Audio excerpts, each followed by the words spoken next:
We've discussed legal and compliance issues before in this class, but we're going to revisit some of these issues and just kind of talk about all of this stuff in one place so we have a good understanding of some of the legal and compliance issues we might have with virtual computing and the cloud and some of the interesting issues that might come up with that. So we're going to talk about a couple different topics here. We're going to cover just some legislative concepts so you have some understanding of how the law works a little bit in regards to this. We'll talk about some of the frameworks and guidelines that can help us comply with these legal restrictions. And we've looked at some of this stuff before in this class. I think I gave you guys an Excel spreadsheet that sort of shows you all these different regulations and what they apply to. But there are frameworks that we can implement that can help as well. And then a little bit about legal requirements in e-discovery. And then in another presentation, I'll talk about personal information and how that's affected with the cloud and how we have to handle that stuff. I'll talk about auditing, and then we'll have in the last video, I'll discuss vendor management and contract management. So let's talk about international law. And, we'll start from the widest scope, and then we'll narrow down to the local scope. So international law is kind of, the use of the term law is probably not the best because, international laws are a little bit more based on conventions and customs and general principles of law. There's no, typically there is no judge and jury in international law.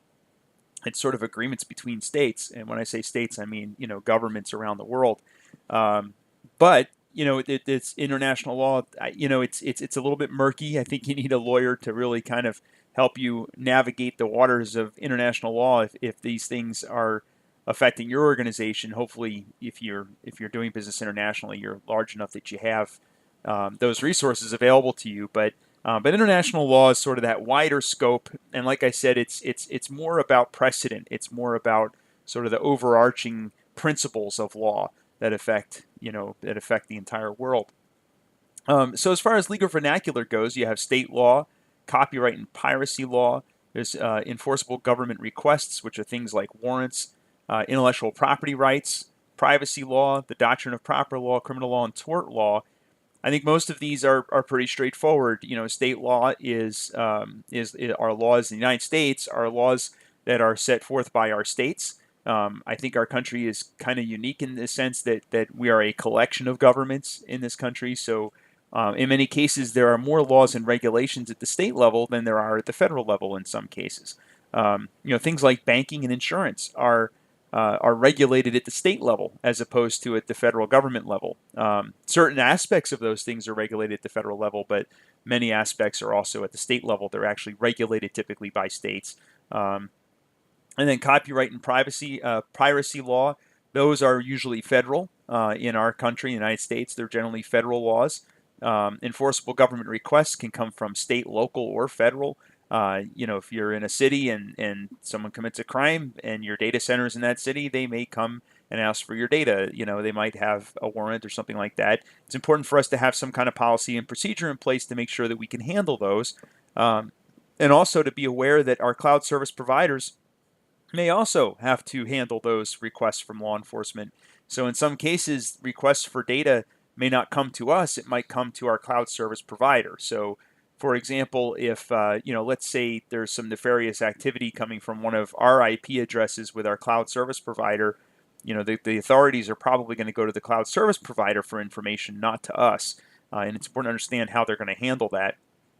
There's privacy law, the doctrine of proper law, criminal law.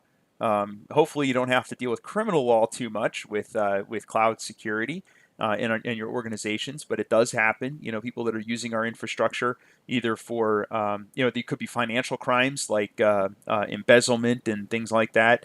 And then there's also the classic cases of, pornography and things like that. A certain kind of pornography that's, that's frowned upon, obviously, and is highly illegal. Which if somebody's doing that, a lot of times they do it on company assets so that it's not connected to their personal property. And sometimes we have to deal with those sorts of things. And then there's tort law. And tort law basically is, and this is a little bit, most people are not as familiar with tort law as they are with these other concepts of law. The other ones are much more concrete, where tort law is more about applying the law in civil cases. So it could be for compensating victims. So if you have let's say as recently happened to me, you had your data in a data center and they turned the air conditioners off for no apparent reason because of a big mix-up. That was somebody else's mistake. I shouldn't have to pay for that mistake. So I should be able to go back and get the money from that provider to cover my losses. And if they refuse to do so, tort law gives me an opportunity to do that. I can go to court. I can, and I can demand that they give me the money that for the loss that I suffered. Shift cost of injury to a legally responsible party. So, and that's another example of that, where I'm shifting the cost to the company that's legally responsible for what happened. And then that hopefully will also discourage behavior, and that's what punitive damages are for. In many cases, you hear about these lawsuits. A good example is the McDonald's coffee lawsuit. I'm sure everyone's heard of that one, where a woman got burned by hot coffee. She spilled it on her lap, and the lawyers proved in court that that McDonald's makes their coffee way too hot. It's many times hotter than you would need to enjoy a hot cup of coffee. And apparently the reason they do that is so that they can serve the coffee longer, and that it'll stay longer in the cup so they can pour it and it doesn't get cold. But if you get that cup too soon before it has a chance to cool down and you spill it, you will get third-degree burns, which is what happened to this woman. It spilled in her lap and she had third-degree burns all over her legs, and it was very horrific. And basically the jury decided to award more than her medical costs as punitive damages. In other words, to encourage different behavior, or to discourage people from adopting a similar practice, knowing that they might be susceptible to that same punitive damages. So that's another purpose of tort law, is to make sure people don't do these things in the future. They think about the ramifications beyond the financial impact of the immediate loss. So there are frameworks and guidelines that can help us comply with laws. The ones that are relevant for cloud computing are ISO and IEC 27017-2015. So that is a ISO framework that has relevant controls for cloud computing. So that's a framework that you could look to help you design IT security policies that are relevant to the cloud. Another one is the OECD, Organization for Economic Cooperation and Development. I'm not as familiar with this one, but it's guidelines for protection of privacy and transporter data flows. So one of the problems that we have with cloud computing is that the laws governing the data are different in different jurisdictions, obviously. So across international boundaries, they change drastically. So we have very lax laws in the United States in certain areas, but very strict laws in other areas. And likewise, other countries might be the opposite. So the OECD is a framework that helps you sort of helps guide you to be compliant with all of these laws. Obviously, if you just comply with the more stringent laws everywhere, you'll be okay. That's the basic thought. The Asia-Pacific Economic Cooperation is a sort of a regional standard across the Pacific, the Asian and Pacific countries. So, China, Korea, Japan, and so forth. So there's 4 parts. There's a preamble, scope, privacy principles, and implementation. And then there are 9 principles, which are preventing harm, providing notice to people when there's an issue with their data, collecting, limitation on what you can collect, how you can use the data, giving people a choice, and so on, so forth and so on.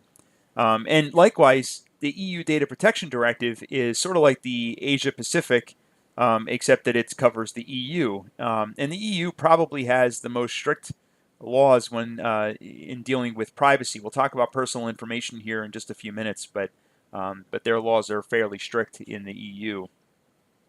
So legal requirements. So in the United States, some of the laws that it's just some examples. HIPAA is one. I have to worry about HIPAA all the time. This is anything that has anything to do with healthcare is gonna deal with HIPAA. So HIPAA is a set of regulations that deal with how you can store, transmit, and share information about patients and their relevant medical records. Sarbanes-Oxley is a set of laws that deal with the financial industry. So these are laws that deal with how data has to be stored and how it has to be logged, and you have to be able to audit and so forth and so on. FISMA is is the set of rules and regulations for higher education. FIPS is a federal information processing standard. So these are laws and regulations that deal with doing business with the federal government. And if you're storing any data for the federal government, or if you have intellectual property that affects the federal government, those are rules and regulations on how to deal with that data. All right, and then finally in this section, I'll talk about e-discovery, which is searching, identifying, and collecting information that's used in either a criminal or a civil legal proceeding. So basically what happens is you get a request to provide some information, either because you're being sued or one of your other companies that you do business with is being sued, to which you provide services, or it could be a civil case, or it could be there could be a criminal case. This could also be just simply looking for information to decide whether or not that there is even, that there is a case, right? That's just an investigation. So so these things happen. But as far as the cloud goes, some of the things we have to worry about with e-discovery are, number one, where is the data? Right? So, maybe our data is stored in a different state, right? So let's say our data is stored in Pennsylvania, but we do business in Delaware, and one of those states has more stringent rules, about that data. Whose rules do we have to comply with for e-discovery? So just because our data is stored in Pennsylvania, does that mean that they have to go to a Pennsylvania court to get that data? Likewise, multi-tenancy is an issue because in many cases, my data is going to be swimming with other people's data. So my objects with object storage is going to be stored with other objects. So if and this affects me in the opposite way, that maybe I'm not under investigation at all. Maybe I have absolutely nothing to do with another company that is embroiled in some legal case, whether criminal or civil, and through discovery, they decide to just go to the cloud service provider and they demand a certain chunk of data, and my data happens to be intermingled with their data. That's going to be a concern for me. So that's something that we have to be aware of, and we can certainly mitigate that, right, through encryption and things like that we talked about in this course to make sure that our data remains safe. And then there's questions of jurisdiction, which I brought up just a few minutes ago, because our data may not, it's not as clear cut that just because we operate out of Delaware doesn't mean that our data isn't sitting in Massachusetts or Chicago or Seattle or something like that. In fact, if we're using a cloud service provider, there's a good chance that it's not anywhere near where we do operations. And it may be in a state that we have zero operations, that we don't do anything. For example, my company uses Azure for some things. We use Google for other things. And I don't even know where the data is stored with Google. It could be anywhere.